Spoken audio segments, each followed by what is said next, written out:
Pierre, donc tu es Pierre Baudry de l'agence Oconi et aujourd'hui tu vas nous raconter déjà qui tu es et puis après on va parler un peu de l'agence.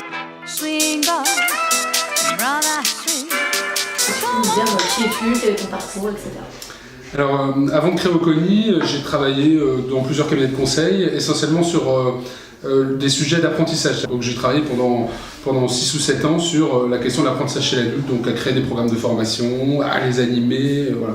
Et puis il y a une deuxième chose qui a beaucoup occupé ma vie, c'est le théâtre, puisque je suis comédien, metteur en scène, et je me suis toujours intéressé aussi et ça a des conséquences aujourd'hui à la question de la création et de la création en groupe. Qu'est-ce qui t'a amené à créer l'agence Oconi ?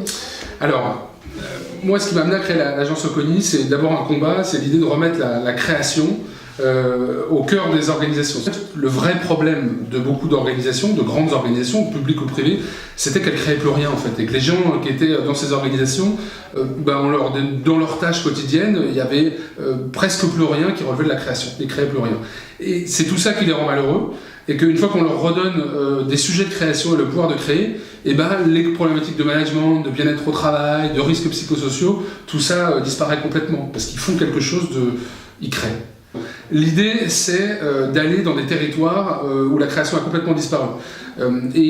Évidemment, quand on parle création, on va utiliser des outils qui sont les plus efficaces. Et pour nous, c'est ceux du design. Donc on s'est vraiment constitué dès le début comme une agence de design. Donc aujourd'hui, notre combat, c'est ça. C'est de prendre les outils du design et de les implanter au cœur de déserts créatifs, en quelque sorte. Aujourd'hui, l'agence, c'est 3 expertises, 3 métiers. Est-ce que tu peux nous raconter ce que vous faites et pourquoi vous avez décidé de faire ça comme ça ? Alors on a effectivement trois métiers au cœur de l'agence. Donc le métier central qui est le métier du design, qu'on a rebaptisé Open Design, parce que l'idée c'est de créer avec des designers certes, mais de mettre les outils du design au service de tout le monde et de les mettre dans les mains du plus grand nombre. Donc dans une mission Oconi, finalement, on part de compétences assez techniques, d'expertise design, qu'on va essayer de partager au plus grand nombre. Ça c'est extrêmement important. Donc ça c'est le métier cœur. Il y a un autre métier qui est le métier plus amont, c'est-à-dire qu'avant de créer, il va nous falloir comprendre les environnements, les usages, donc c'est tout le métier des sciences sociales. Donc là, on a des gens, des ethnologues, des sociologues, des économistes qui vont nous aider à mieux comprendre le terrain, toujours aussi en embarquant le client, en embarquant les utilisateurs eux-mêmes, en les aidant à avoir leur regard sur leurs propres pratiques. On ne fait jamais ça tout seul, on embarque.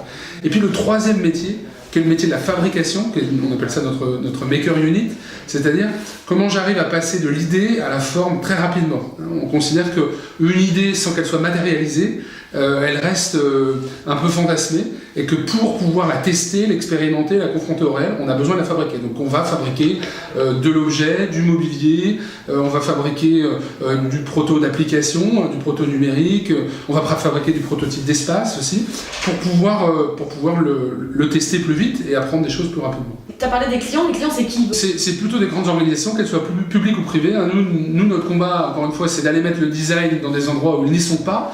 Donc ça va être par exemple des grands industriels de matières premières, ça peut être des grandes entreprises publiques, des endroits où, par exemple, il y a un mal-être. Voilà, quand on redonne encore une fois le pouvoir de créer, on va travailler aussi sur ce mal-être. Ça peut être des entreprises, des collectivités territoriales, des ministères. On travaille aussi pour le monde associatif, des ONG qui se posent aussi des problèmes de conception de produits, de conception de services, de conception de nouveaux modes d'action. Voilà, ça peut être dès qu'il y a un sujet de création, on peut intervenir. Est-ce qu'il y a une dernière chose que tu voudrais ajouter que tu n'aurais pas dit sur les bases d'Oconi, sur ce qui fait votre particularité ?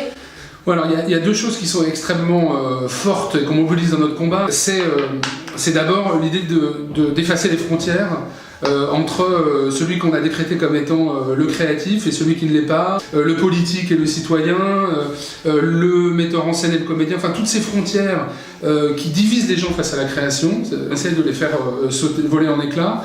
Donc on crée ce qu'on appelle des proximités inhabituelles, c'est-à-dire le fait de rassembler des gens qui n'ont pas l'habitude de travailler ensemble, pour les faire travailler ensemble selon de nouvelles règles, des règles d'égalité de dignité, des règles de fabrication, des règles de créativité. Voilà, ça c'est vraiment un truc qui est extrêmement important, c'est de mélanger les gens et de casser les frontières traditionnelles qui existent dans la société. Et la deuxième chose, c'est l'idée qu'il n'y a pas de création sans fabrication. Il faut absolument arriver à donner une forme à ses idées. Et donc il faut arriver à très rapidement construire son idée, la mettre en œuvre, même si on n'est pas encore certain de sa robustesse, de son efficacité. Voilà, proximité inhabituelle de fabrication, c'est vraiment les deux. Et c'est ça qui redonne aux gens le pouvoir de créer. Ça fonctionne ? Ça fonctionne. Ça fonctionne. On a plein d'exemples dans le domaine de l'industrie, dans le domaine des politiques publiques, où des écosystèmes entiers se sont réappropriés la création de leurs produits, la création de leur quartier, la création de leur immeuble. Non seulement ils ont créé, mais en plus ils sont plus heureux aujourd'hui. Ok, trop cool. Merci beaucoup. Merci Camille. Bonne journée.